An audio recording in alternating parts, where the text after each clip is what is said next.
Gaming is a matter of perspective, you know? If you think about it, there are a lot of things to be thankful for all the time. And there are a lot of ways to be thankful. It's a matter of perspective. I remember when I started as a psychiatric resident, one of my supervisors said, the nicest thing about being a psychiatrist is you meet all the women you're glad you didn't marry. That's a narrow point of view, but it gives you something to be thankful for if you have a narrow aspect. But there are other things to be thankful for.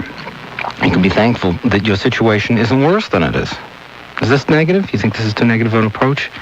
Really isn't. Because to be thankful means that you appreciate what is already there. The fact is that you're already good. You should appreciate your own goodness. You should realize that you're a good person making your way in a difficult world, that it's not always going to be easy, that sometimes you're going to get turned down, betrayed, rejected, or thought little of, but that doesn't matter. That's the perspective. It doesn't matter. Only you matter. I'm not saying that to be selfish. I'm saying that because you need to have that inner strength to be able to do what's right for you, get through it, and then be strong so you can give for other people, no matter what it is you're going through. If you're going through a divorce and this time of year is the first Thanksgiving you've been alone, and you're wondering what you can give thanks for because you're not in the house anymore, or you don't know whether or not you're going to have enough income in the coming year to support 2 families, it's still better than it was. You can have hope now.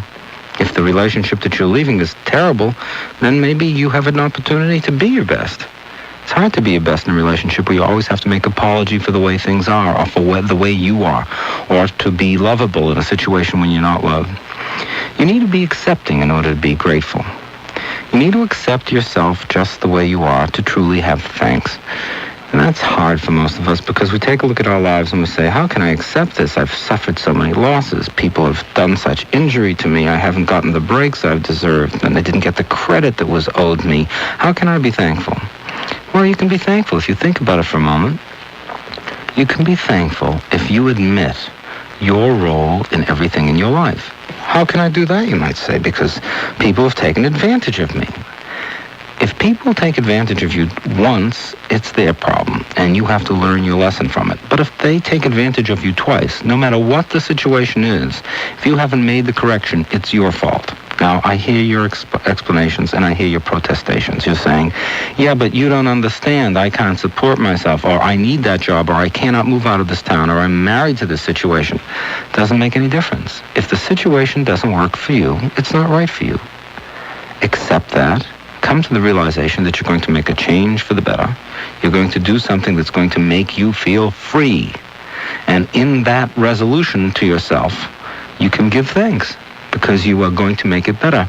Now, the point about being grateful to the way life is, because life is forgiving as much as it's unforgiving. It's rewarding as much as it's punishing. It's neutral. It's neither good nor bad. It's your oyster. Just go out there and carve out of it what you want. Sorry for the metaphor being slipped, but you can go out there and do what you want in this life. If that's what life is, then you have great power. You really do. And that power comes with accepting your life just as what it is for what has happened. And in that power, you can say, I am going to change the way I react to the world. That's what changing is. You're going to be the same. A person does not grow. They only become more honest with themselves. So if you can become more honest with your needs, seek to find your needs answered in your world by answering them mostly by yourself. Stop seeking other people to make you complete by accepting your completeness and your totality. And stop hunting around for someone else that you'll become dependent on to save you, because no one saves you, no one cares about you. Why should they, really? And accept that, not as a negative thing, but as a good thing, because that means you're free to do what you have to do. There are strings attached to every freedom. And the only string that's attached to you is that you do your best work for yourself. Any relationship that saves you is going to own you to the extent that it rescues you. So, you can't be blocked in order to be grateful. You have to accept your pain in order to be free to accept the pleasures of the moment. If you're blocked in an old grief that you have not mourned, then you are not totally present for yourself now so that you can enjoy what you experience, and you tend to misjudge what you have. If you're in mourning for something taken away, you feel an incompleteness even when you have a full plate. So the plate may be full, but if it's your lack of acceptance that keeps you from enjoying it, the time has come for you to accept your life. Everything is correct. That's right. even the losses, the deaths, the cheating, the unrelenting onslaught of an uncruel economic situation, anything that's damaged you, it's all fair game. Now then, accept it. Now, your life is yours. You can do with it what you want, and you should be grateful for that, because being free gives you the power to make your life precisely what it needs to be happy. Space is